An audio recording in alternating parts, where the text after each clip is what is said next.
Quiet. Okay, so I just kind of went through everything that we're going to go through today, talking about 12 leads and the EKGs and the MACs. Now, bottom line, and I'll be very upfront with you guys because, you know, you're well aware. A lot of the times when you look at a rhythm strip or a 12 lead, it's not going to change your treatment. Okay? But you do have to have an understanding of what these rhythms are, what the 12 lead is telling you, so that you can anticipate further problems that you may have with your patient. Understanding what signs and symptoms actually you might see with some of these rhythms or some of these 12 leads. So we're going to start off by breaking down the complex of the EKG. What is going on with each section, and like I said, we'll blow through this pretty quickly, and then we'll hit up the 12 leads. So, P waves. A P wave represents depolarization of the atria. Please do not confuse depolarization along with contraction. We hope that's what's going to happen, but sometimes we can still see that electrical activity without actually having a contraction of the atria or ventricles. P waves should be upright, they should be rounded, they should all look alike, they should be no longer than 0.11 seconds.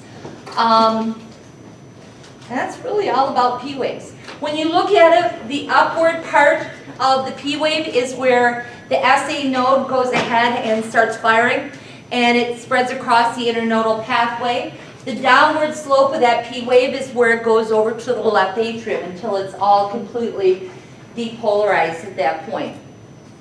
Our PR interval, this is an important place to look when you're looking at 12 or EKG rhythms, because it's going to give you some insight. Different things that could be affecting a PR interval. It could be that you have a heart block. It could be that you have some type of underlying heart disease. Someone is DIG toxic. Not many people take DIG anymore, but it's still out there. PR intervals from the start of the P wave to the end, to the start of the R wave. The PR interval, what should the time frame take for that? Anybody remember? 0.05 less than. 0.04 to 0.08. You're thinking of the QRS. 0.12 to 0.20. Nice grand. If it gets longer than that, we might have a block somewhere, some type of heart block with these patients. Our next series are QRS complex. Remember, I told you guys before, not everybody has a QRS complex. Most people actually have just an RS complex. By definition, the Q wave here is the first negative deflection after the P wave. And a lot of people, unless they've had an old MI or have some type of tissue damage, don't have that R wave. It goes right, or Q wave, it goes right up into the R wave and then the S wave. The QRS, depending on what book you read, what author writes it, is anywhere from 0.04. A lot of you guys learned 0.08 to 0.12 seconds as far as the time frame. Or if we want to go in milliseconds, it's 80 to 120 milliseconds. We like the Q waves to be generally upright depending on what lead we're looking at, and we like them to be narrow. And then we have our T waves. One other thing about this. This is depolarization of the ventricles, which I know you guys are all aware of. The T wave, this is where we have repolarization of our ventricles. And our T wave should go the same direction as our PR or our QRS complex. If it's a positive QRS, we should have a positive T. The upward slope of a T wave, it's asymmetrical, so it's not completely rounded, is the time where we have absolute refractory, meaning that it cannot be re-stimulated at that point. But on the downward slope here, it may be. That's our relative refractory. And that's where we start to get a little bit nervous when we have that prolonged QT interval, that T wave may land on the same type as the R wave, and we'll end up with RNP phenomenon, and the patient may go into BFib. We'll take a look at the different types of T waves that are out there and what they represent here in a little bit, and how you can kind of identify what might be going on with your patient. The last waveform is a U wave. Most of us were never even taught about the U wave. We don't see the U wave for the most part unless the rhythm is very slow. Sometimes we'll see the U wave when someone is hypokalemic, meaning that U wave is starting to back up on the back of the T wave, and then that T wave has that bumpy-like appearance. So if we look here, let's start a little quiz. We have the upward slope of the P wave. What's going on at that point? Depolarization. The SA node is going ahead and sending out its impulse. Remember, the SA node goes from 80 to 100. It's this intrinsic rate. So we're starting off, it goes from the right atria. As we go up the downward slope, up and downward, what do we got? The internodal pathways to the left side. And when it starts to kind of flatten out here a little bit, that is the completion of the atria depolarization. Now we have the start of the QRS complex. What is that signifying? Depolarization of the ventricles, right. Remember, the ventricles are going to go ahead and depolarize from the base upward, and they repolarize the same way. So at this point in time, we're starting to see the depolarization. So it's starting at the base and working its way up. Once we get to the point where it's starting at the ST segment, depolarization is complete. We've got the upward slope here, the T wave, which is our absolute refractory, meaning that we cannot go ahead and stimulate it at that point. And then we go right into the U wave. They actually say that the U wave might be, and no one knows for sure, might be repolarization of the Purkinje fibers.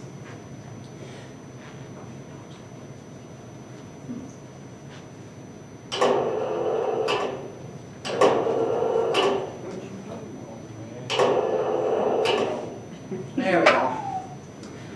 So I watched people go ahead and try and identify strips when they were having problems with them and they wanted to know what was going on. And I watched people kind of go all over the place as far as their interpretation. Remember, if you're interpreting a rhythm, you want to follow a systematic approach to it, making sure you're looking at all aspects. If you don't, you're probably going to go ahead and miss something. So the very first thing we need to do is assess the rate. How fast is it going? If it's less than 60, it's Brady. 60 to 100, it's that normal rate. Greater than 100, it's tachycardic. The next thing we want to look at are R to R interval. Is it regular? Is it regularly irregular? Or is it irregularly irregular? What's the only rhythm that's irregularly irregular? AFib. Next thing that we'll look at is we're going to look at our P waves. We want to make sure we're looking at all P waves across the whole entire rhythm strip. Are they upright? Are they less than 2 boxes high? Do they all look the same? When they start looking different, we know that our pacemaker is coming from different sites within the atria. So therefore, we want to make sure that it's all upright. When we see that P wave, we can say we have a sinus rhythm, as long as they all look the same. Next thing we look at is our PR interval, or any of our other intervals. And like I said, our PR interval, if it's consistent, if it's normal, it's going to give us a great idea what might be going on with our patients. And then once that's done, take a look at the overall rhythm. Do we see anything abnormal? Do we have PACs, PJCs, PVCs? Do we have ST segment elevation or depression when we're looking at that? So what we're going to do here is we're going to break down.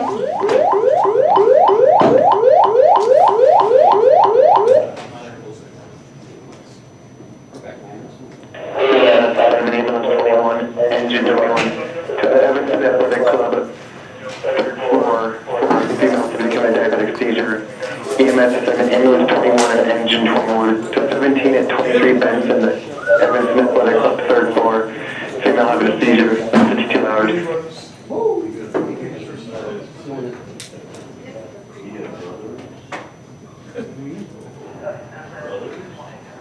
Okay, so we're going to start off by looking at the sinus rhythms.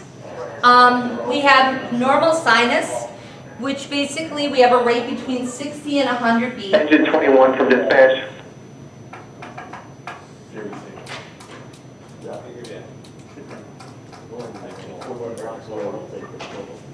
Engine 22 is right around the corner, so they'll take it.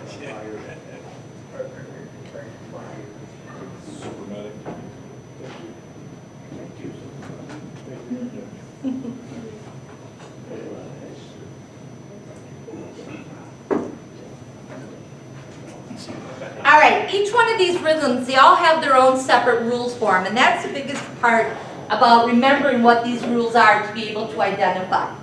When we take a look at sinus rhythms, basically what we're saying is that they have a P wave before every QRS, and that P wave is within those normal parameters. Now, in normal sinus rhythm, we can take a look and we have a P wave before every QRS complex here. We have a rate somewhere between 60 and 100 beats. And if we take and we march out our QRS complex, or our QRSs, those are also normal. Sinus brady has a rate less than 60. Same basic rules. Things that cause the patient to be sinus bradycardic can be medications. It could be vomiting. It could be vagal stimulation. It could be that they're just in good shape, hypothermic. A lot of different things. Sinus tach, we're looking at the rate being over 100 beats per minute. Same rules though apply. Regular P wave before every QRS on nice narrow QRS complexes. And what causes sinus tach? Well, a lot of different things. Getting up and walking outside can cause someone to sometimes be tachycardic. Stress, exercise, those are all different things. Not feeling good, having a fever. Then we can have our sinus arrhythmias. These, for the most part, are regularly irregular, meaning that we're going along with a regular pattern and all of a sudden we have some type of funky beat there, some beat that may not belong or is abnormal, like a PAC, PJC, PVC. And it causes, for a very short time, an irregular type rhythm. And that's why we call it regularly irregular. It's got a certain pattern to it. A lot of things. People that have caffeine, some things that do drugs, sometimes heart disease can cause sinus arrhythmias. And then we have our last two, which are our sinus blocks, sinus pauses, sinus arrest. Depends on what you want to call it. But we have a period where all of a sudden the heart just, no impulses are initiated at that point. And it can be one of two things. It can be compensatory or non-compensatory. Does it keep going on its regular rhythm? Or when we have this arrest, does this impulse kind of basically reset itself? So that's what we're looking at when we look at those. And we can see a lot of different things.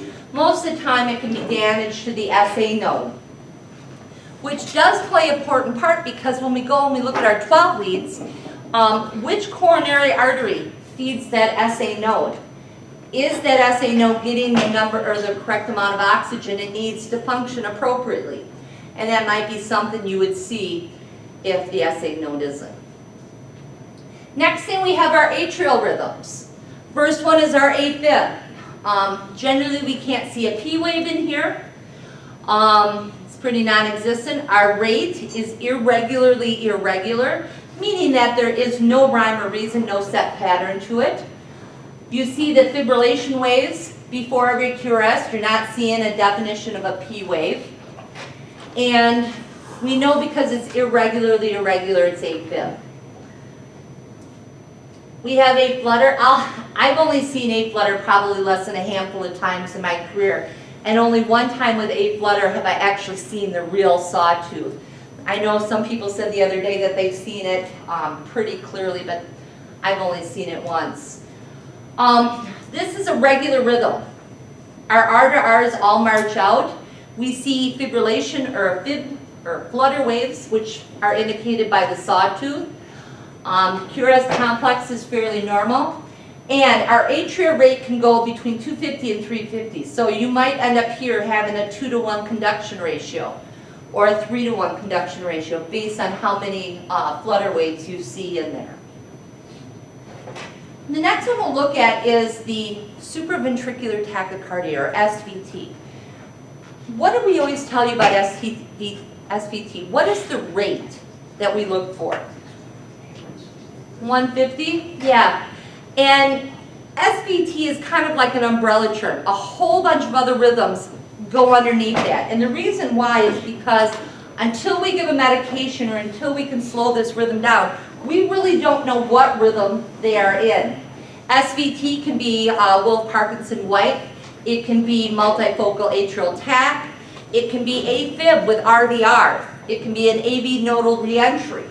So there's a lot of things that fall underneath that SVT.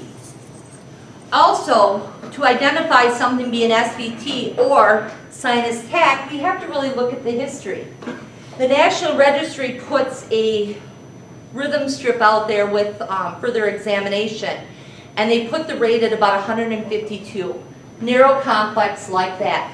But the history they give behind it is that it was a football player having practice on a hot day. He had been not drinking appropriately, and he was dehydrated. So his rate went up over 150 beats per minute. He didn't need to have adenosine to slow the rhythm down. What he needed to be was taken out of the hot temperature, cooled down, and given fluids. So that back history is going to give you some idea. Is it supraventricular tachycardia, or is it just a sinus tach?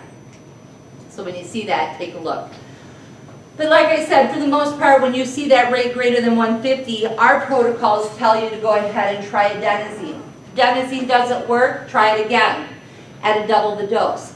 If it doesn't, then we move on to a calcium channel blocker, thinking maybe it's some type of atrial rhythm.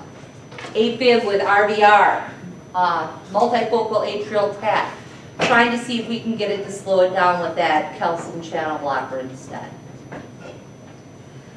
Junctional rhythms. Now we know that if we have a P wave and all those P waves are looking the same, we know that the impulse is originating at that SA node. But when we don't see P waves here, it could be originating at the junction. And that rate's a little bit slower because our AV junction has the intrinsic rate of 40 to 60 beats per minute. So if we take a look at these junctional rhythms, we generally don't see a P wave. The P wave can be there, it can be inverted, it can be hidden in the QRS complex, it can be after the QRS complex. So it's really hard to identify. But we notice these rhythms are usually 40 to 60 beats per minute, and we don't generally see the P wave. Now if that rate for whatever reason goes to a little bit faster, 60 to 100 beats per minute with no P waves, we can say it's an accelerated junctional rhythm. Or if it goes up over 100 beats, we can say that it is a junctional tach. But if you're really looking at it, your P waves, your PR intervals are not measurable for the most part. They're absent, inverted, or after the QRS complexes. And usually we see these junctional rhythms on patients who have some type of sick sinus node. Sometimes you can see them with if they have a fever, even different heart disease or ingestions of certain toxins. This is the area with the heart blocks that people get most confused. And trying to and it's all about, like I said before, remembering the rules. So when we look at the first degree AV block, this is actually fairly normal, especially in athletic young people. It's very common to see a first degree heart block for them. We don't treat first degree heart blocks. Now, we have our regular rhythm, okay, and we see a P wave before every QRS complex as we look. But then when we look at our PR intervals, we know the PR interval is consistently long. It's greater than that 0.20 seconds. So with this having that long, for some reason when the impulse comes down from the SA node to the AV node hangs on to it. Maybe it's checking it out before, making sure it's okay before it sends it on its way through the ventricles. The second degree type 1, again, will usually resolve itself on its own, not something we have to get involved with for the most part. But with this one, as we take a look at it, we look and we say, well, we're regularly irregular because we have that one area where the beat is basically dropped. And so we can say regularly irregular. We take a look at our PR intervals, well, or our P waves. We have a P wave before every QRS, except for we don't have a QRS here, but everywhere else we do. We look at our PR intervals, and they're getting longer, and they get longer, until we're actually losing a beat. That's your type 1. Dropping that beat, you wink one eye, you drop one beat, however you want to think about it. We don't get involved with that. There really is, it'll resolve itself on its own. Now our second degree type 2, if we take a look at it, again, it's, if we look at our rates, it's regularly irregular, meaning that for the most part we can do our RR march out, except for in the areas where, again, we're losing that beat. We look at our P waves. We have a P wave before every QRS complex, but I also notice here we have a couple extra P waves and no QRS complex. So something is not allowing that impulse to go through. We look at our PR intervals. Our PR intervals before every QRS, that's consistent. The only problem we're seeing is that we have more P waves than what we have QRS complexes. Sometimes you can have a 2-to-1 conduction ratio, 3-to-1, or 4-to-1 conduction ratio. Now the bad part about a second degree type 2 is it can progress into that third degree heart blood. Meaning that for some reason the AV node or that AV junction is not allowing the impulse to go through to the ventricles. And sooner or later, it may start blocking all of them. Our third degree, if we take a look, it is regular. Our R to R's march out. If we look at our P waves, we do have a P wave before every QRS complex. But if we look at our PR intervals, they're all over the place. They're not, there's no pattern associated with it. You know, sometimes it's real short, then it's real long, then it's normal, if you will. And nothing is working together. If you actually march out your P waves march out too. Those are pretty regular. But again, it's your ventricles are not working with your atria to go ahead. This can be somewhat disturbing because their heart rate may be a little bit on the low end. They're not able to go ahead and have a good blood pressure because the heart's not being able to beat effectively and push the appropriate amount of blood through the rest of the heart or the rest of the body. Okay? So with these patients, we could try adenosine, and adenosine is not going to work for them. What really truly is going to work is our pacing for these patients. The last type of block we have is a right bundle branch and a left bundle branch. And the easiest way to tell you how to identify them, it's very simple. But don't automatically think because in lead 2 I see bunny ears, I've got a bundle branch block. You can't diagnose a bundle branch block without a 12 lead. Okay? Because you need V1 to identify if it's a right or a left. So first thing we notice is that our QRS complexes are pretty wide. They're greater than 120 milliseconds or greater than 0.12, greater than 3 small boxes, however you want to look at it. Then, from there, look at your V1. Now, V1, for the most part, should always have a negative deflection of that R wave. Okay? It should always. But there are times where it doesn't. If I'm driving my car down the road, and I decide to use my blinker today, and I want to make a right-hand turn, which way do I push my blinker? Up or down to turn right? I push it up, right? So, if my complex is positive, I have a right bundle branch block. If I'm driving and I want to turn left, I push my blinker down. So again, my QRS complex is greater than that 120 milliseconds, and I have a negative QRS in V1. I have a left bundle branch block. That's really, that's the gist of it. You can go ahead, and I'm sure people have taught you, well, look at lead 1 and look for the slurring and the slope and the V6, and that's all fine and dandy to go ahead and do, but if you can look at it and look at one lead and make it very simple, it's a lot easier for you. The last set of ones we're going to look at is our ventricular rhythms. Now remember, if our SA node and our AB node don't take over to go ahead and jumpstart the heart as a pacemaker, our ventricles have to do it. And it's slow. It's going to be 20 to 40 beats per minute. When our ventricles have to take over as that pacemaker, you're going to see a Y complex here. So you'll have, for the idioventricular, a Y complex. We don't see a P wave because it's not originating in the SA node. And the rate is really slow.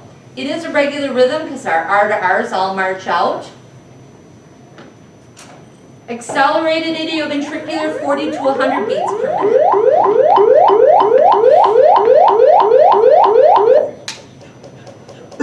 EMS assignment for ambulance 22, engine 24, 1206 Dobson, 17-year-old female with Parkinson's spell, has hip pain. EMS assignment ambulance 22 and engine 24 to 1206 Dobson, 17-year-old female with spell, hip pain, and awake.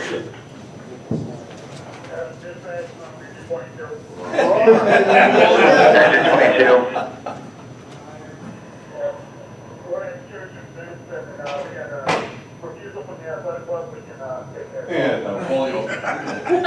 Engine 24 from dispatch, take a disregard. Absolutely not.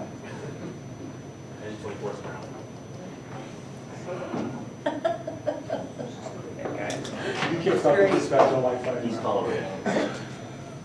Tell Gary I'm getting a complex that he doesn't want to see today or help out today. Yeah. Good old care record. Engine 24 from dispatch, did you copy the disregard? No. Yeah, we got it.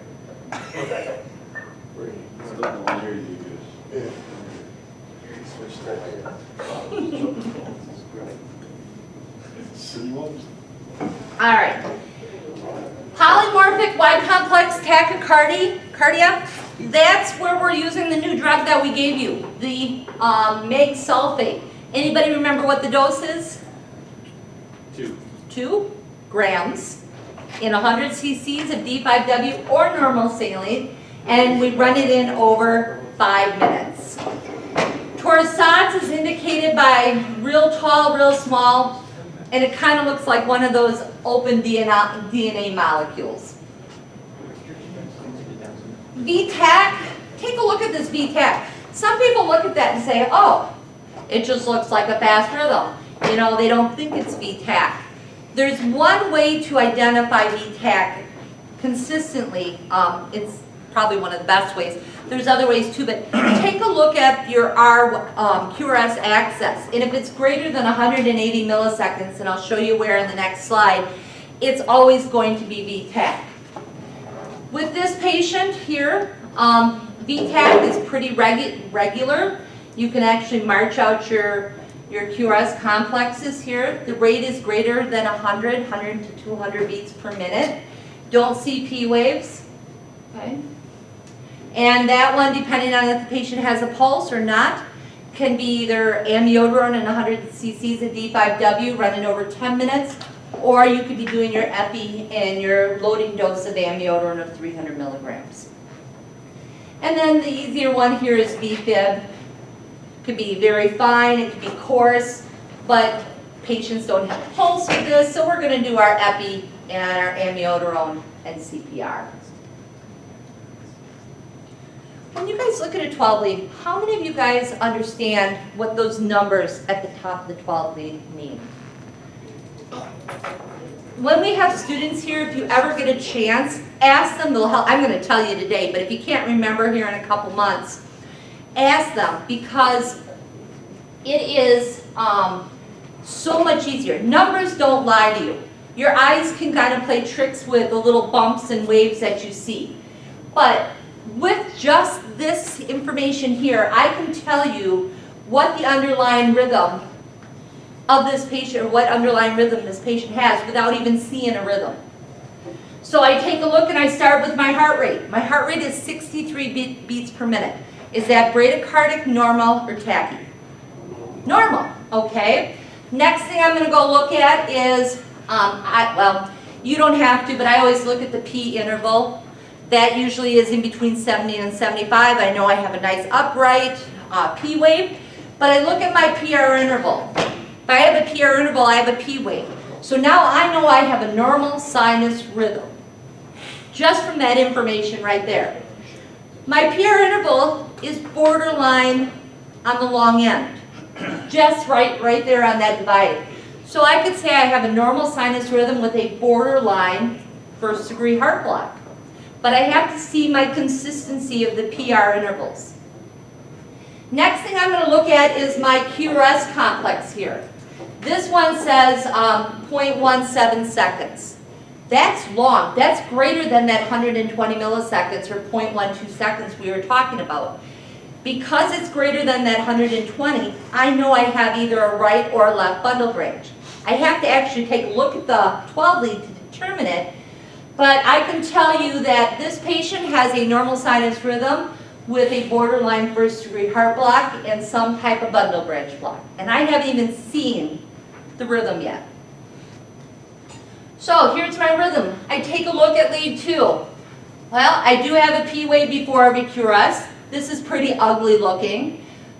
It is consistent, my PR intervals are consistent, meaning that it is a borderline first degree heart block.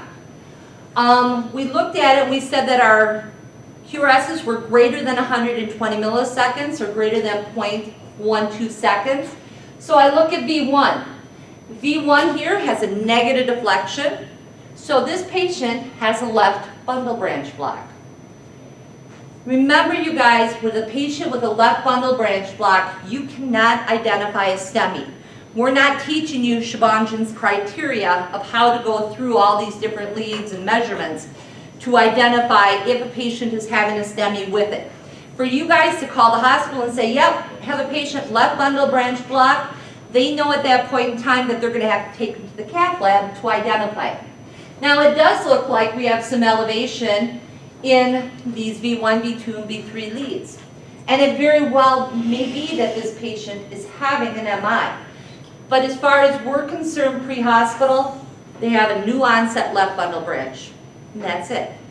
The other thing to pay attention to, when your QRS is that wide, especially when we're hitting 0.170, these patients are very hemodynamically unstable. They probably have pretty low blood pressures. If they're at 0.12, 0.13, they're probably doing okay blood pressure-wise, but when we get this high, they're hemodynamically unstable. So if we actually look at what we have written up here, normal sinus rhythm with the sinus arrhythmia, left axis deviation, we're not going to go into that for you guys, but left bundle branch block. And we knew a lot of that information without even taking a look at the rhythm itself. You can sit here and you can try and say, okay, 1, 2, 3 small boxes, so that one's 120 milliseconds. Where am I looking? The numbers, the computer, it has it in there, it's going to figure it out for you. Take a look at this one. Let's start with our numbers. Heart rate is 64. Brady, normal or tachy? Normal. PR interval, 0.246. Normal or long?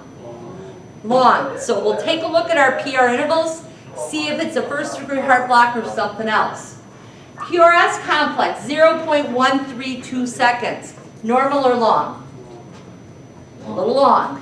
It's greater than 120. So this patient has a bundle branch block somewhere. Got to figure it out. We look at V1, we have a positive deflection, we have a right bundle branch block. Now let's actually look at our rhythm. We look at our lead 2, because that's probably the best. We have P waves. The PR intervals actually look pretty consistent. So this patient has a first degree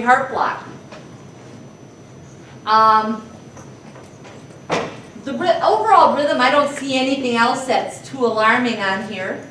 The problem with this one is though that we have a first degree heart block and we have a bundle branch block. So that's two separate blocks for this one patient that he's got going on in his conduction system. The likelihood of him going into cardiac arrest is pretty high, or having some major cardiac episode can be pretty high. So it's just something that we're going to need to pay attention to and watch.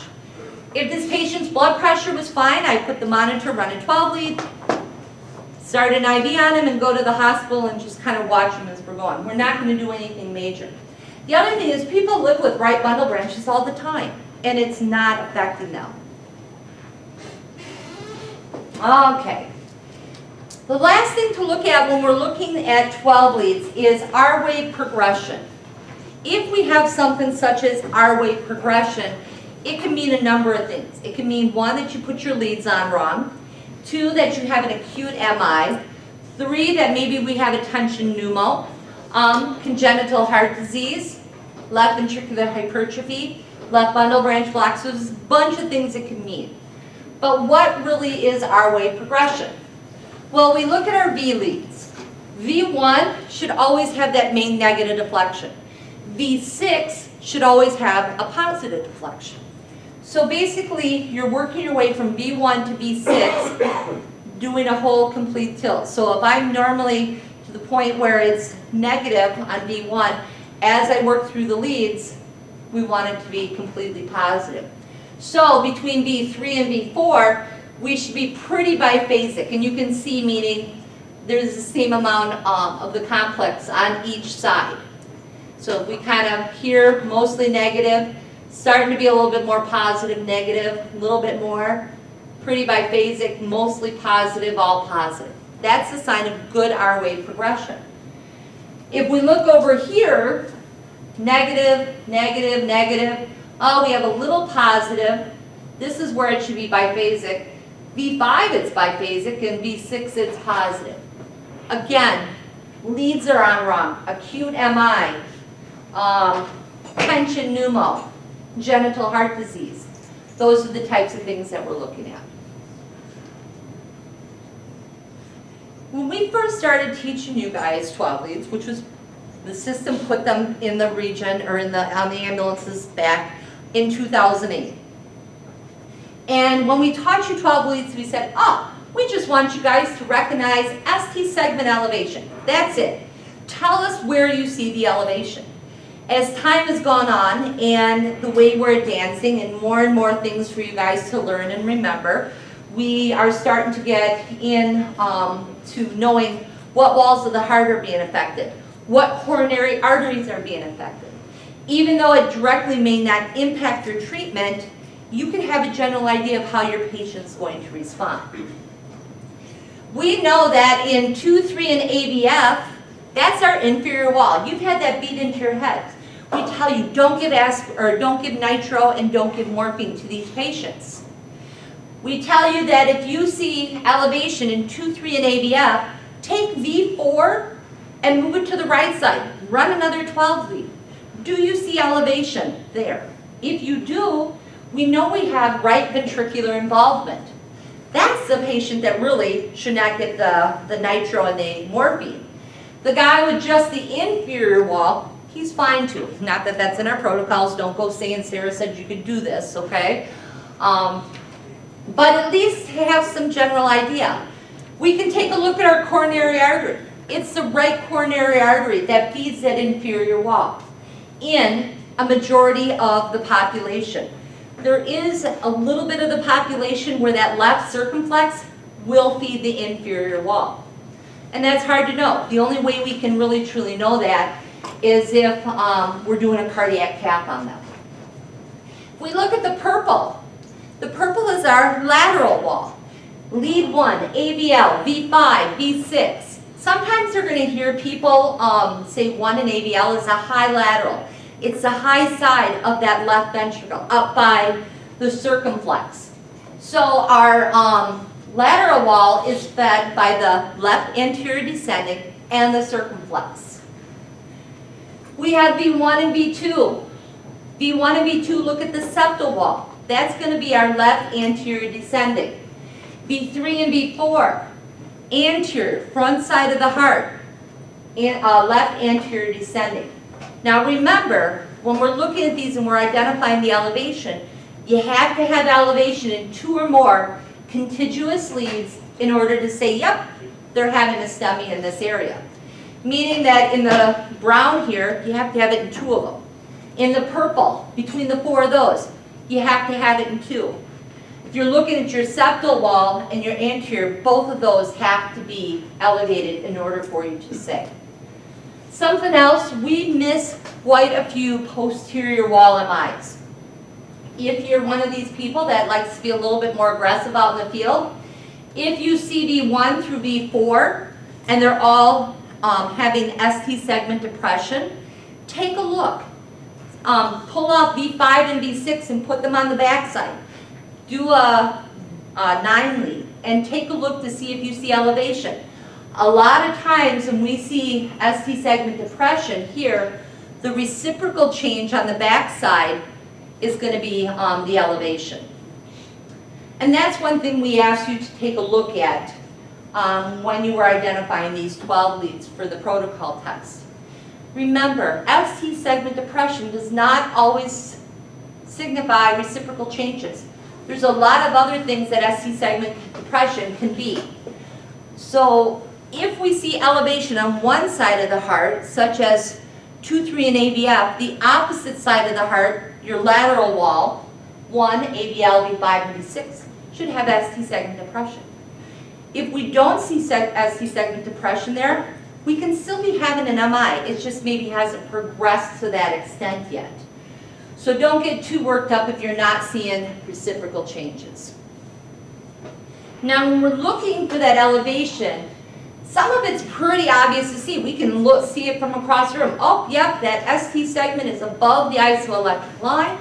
So therefore, this patient has elevation. But so many times we have mimickers out there. We have early repolarization. That's the big one. Electrolytes can cause to look like elevation. We need to identify our J point. Now, they give some nice big long definition in the book, but the best way I can identify the J point or define it is at the end of the S wave where it changes directions, that's your J point. Once you find that, go one small box over, and is that above the isoelectric line? It's elevation. If it's below the isoelectric line, then it's depression. So end of the S wave, where it changes direction here, go one small box over, had too much coffee this morning. That's above the isoelectric line. This patient has ST segment elevation. But you gotta look for that J point. All right, let's look at our T waves. T wave inversion means ischemia. How many of you guys, when you run a 12 lead, you put the patient's age and gender in? Yeah, you need to. It's a computer.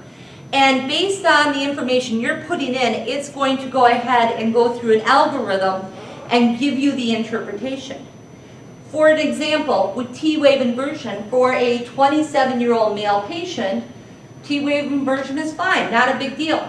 But you take that 57-year-old male patient, and then we have possible ischemia going on. Not so good. A lot of different things. Remember, your T-wave should always go in the same direction as your QRS.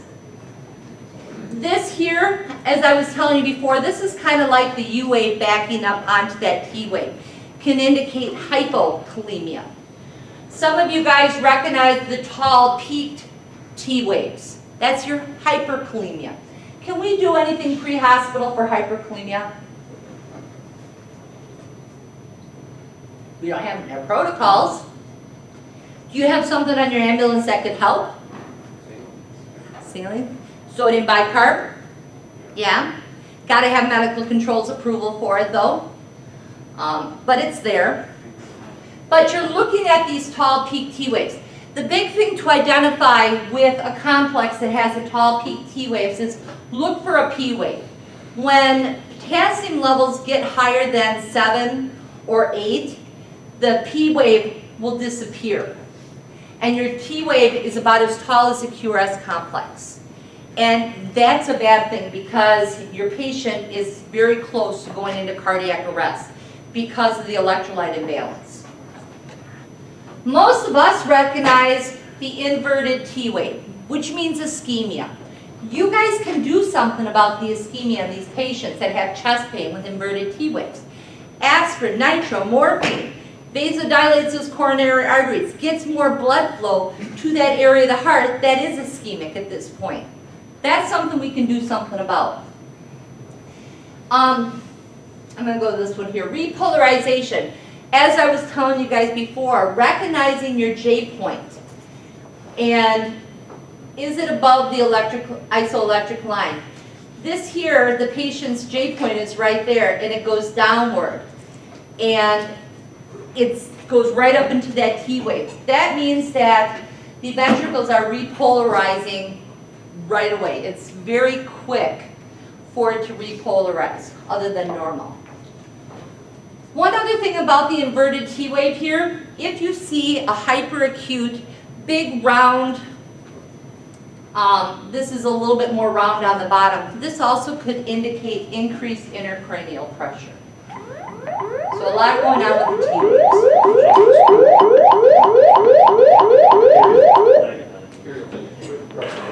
Seven AFA for engine 23, truck 23, engine 25, battalion 21 to 1501 Central for a phone and fire alarm. AFA for engine 23, truck 23, engine 25, battalion 21, 1501 Central, phone and fire alarm, 10:29 hours.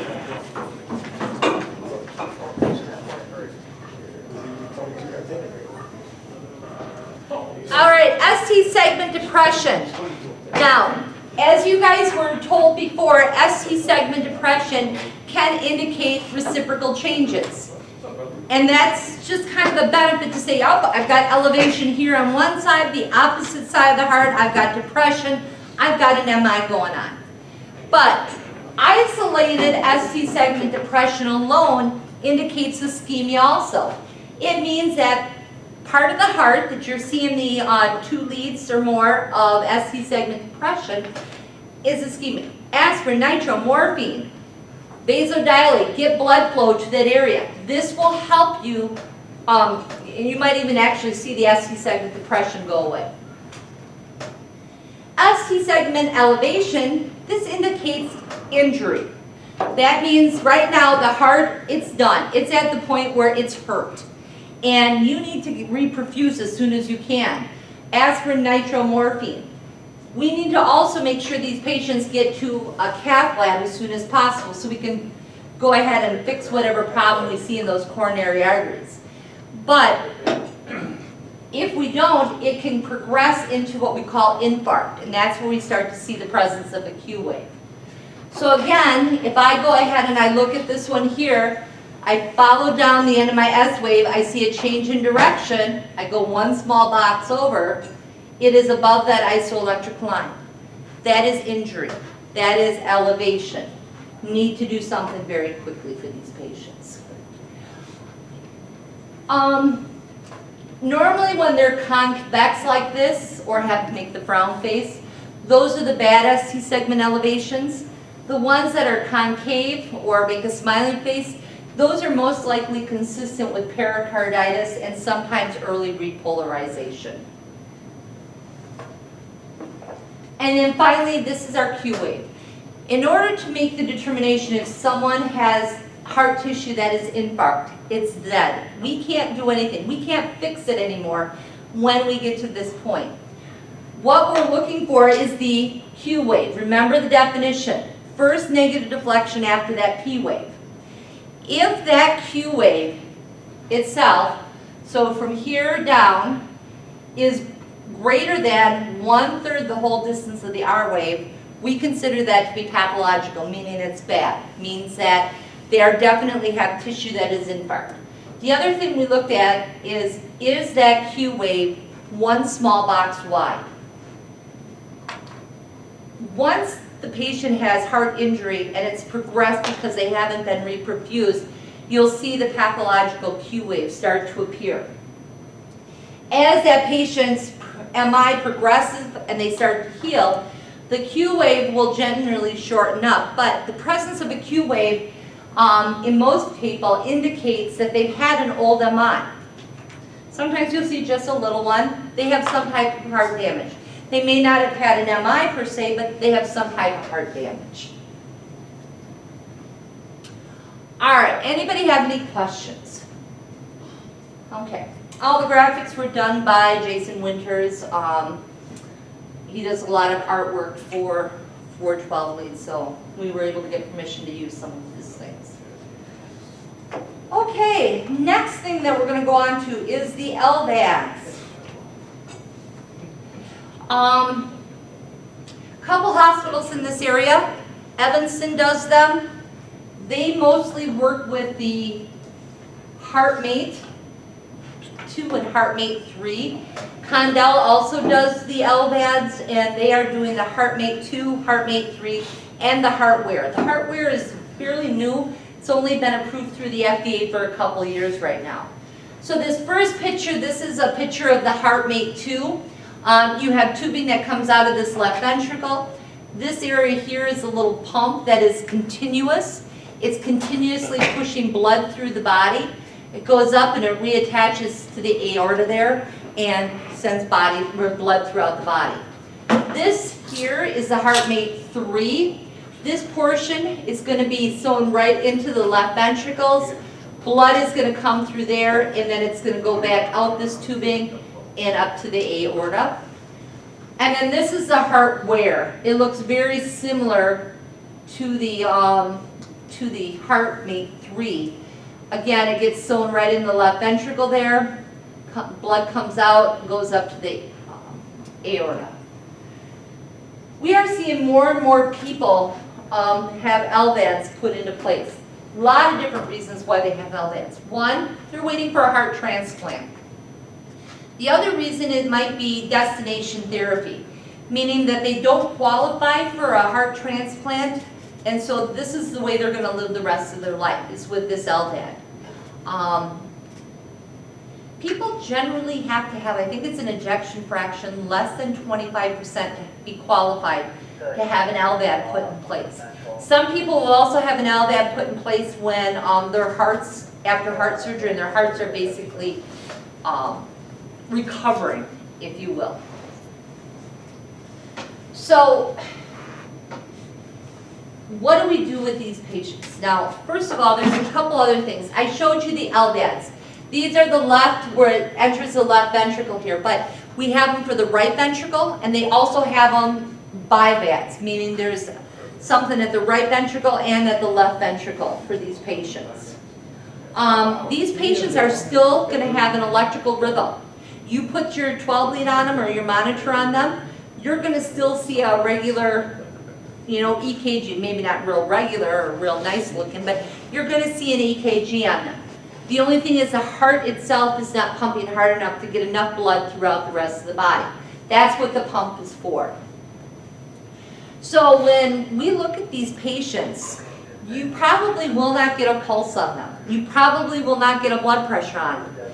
Because remember, it's a continuous flow. It's not like the heart when the heart is pulsating. That's how you can get feel that heart rate. With this, it's continuous. If someone has an ejection fraction of 25 and their heart is still pretty good, you might feel a faint one. But if they're down to like ejection fraction of 10, 15, probably not going to feel anything. Some places will have the special Dopplers where they will go ahead and listen to see if they can't get a blood pressure, but if you do, it's between 60 and 90 is an acceptable range for these patients. So how do we know what to do with them? Well, the biggest thing is if you find them unresponsive, take your stethoscope. Put your stethoscope over the upper left quadrant. Do you hear a whirling sound? If you hear a whirling sound, the pump is still working. Blood is still being circulated throughout the rest of the body. One of the most common reasons why these patients go unresponsive or have problems is because they get dehydrated. They're on a lot of different medications. They're on anticoagulants, but when they're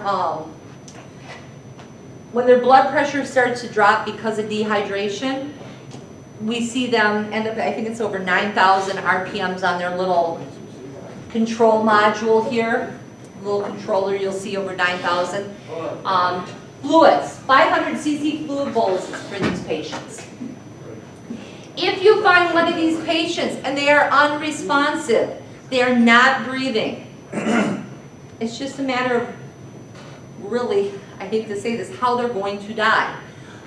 If they're unresponsive, not breathing, and you let them be, they're going to die, okay? If you go ahead and you do CPR on them, it's not uncommon, right here's our hand placement, for this to be pulled out of the air, something to tear, they exsanguinate and they can die. Which is why when they first came out, they told us don't do CPR on these people. But now we know that it's, it's better than not doing CPR. You can defibrillate them, you can cardiovert them, just like you normally would. Again, remember, heart rate's low, blood pressure's low, give them fluids. Start off with that.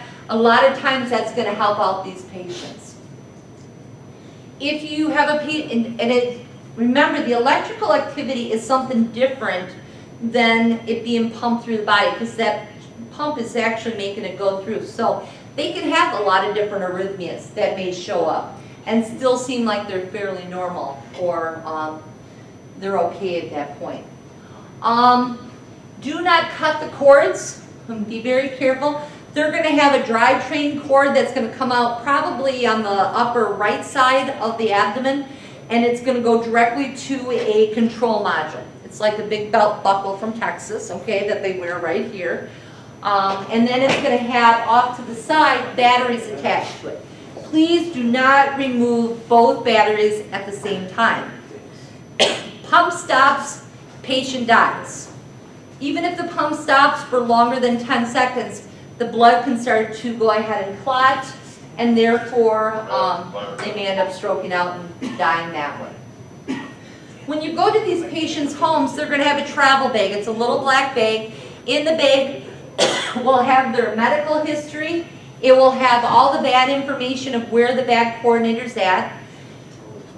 If you feel the need and you have enough people, fine, call the bag coordinator. We don't have a problem with it, but make sure that you're taking the patient. Now, I'll say it. You know what? I don't care. You've got a patient who is right across the street from St. Francis, and they have an LVAD and they're having a problem. You need to take them to the closest place. If they are a bad patient from Evanston, take them to Evanston, okay? Because that's where they need to be. St. Francis does not deal with LVAD patients. And so, yes, we can stabilize them, but we're going to have to transport them out or transfer them out anyway. So since you have someone in town that does LVADs, it's just sometimes best to take them directly there, okay? And I will stand up and say that to anybody in case anybody starts hollering about it, because that's what's going to be best for the patient. All right? The other thing, if they're from Condell and the bag coordinator says, oh, bring them up to Condell, obviously you guys don't. We always tell people go to the closest facility or most appropriate is some place that does VADs. They'll stabilize them and then they'll send them up to their hospitals. We have seen some of the bad patients go ahead and call private ambulances, and that's fine too. If they really want to go to Condell, or Price is the other one that does them. And I know there's one or two, but I'm not familiar with who else is doing them. But when you guys are there in this emergency pack, they also have what they call a little power base unit. It looks like a small little suitcase. Take that to the hospital with you also. Don't send it with family members, you guys. There has been situations where people's batteries almost have run out because they didn't have a way to charge them. You can change the batteries before you go if you want, and then send it with family, that's fine. But it's just easier, it's not that big. Take it with you so that if they need to go ahead and change the batteries, they can do that at the hospital. We don't necessarily have a protocol, we have an information section in our protocol for you. And I know it's really difficult for you guys to see, but Never remove both power sources, that's kind of an obvious. They may not have a pulse or BP, we talked about that, but if patient is unconscious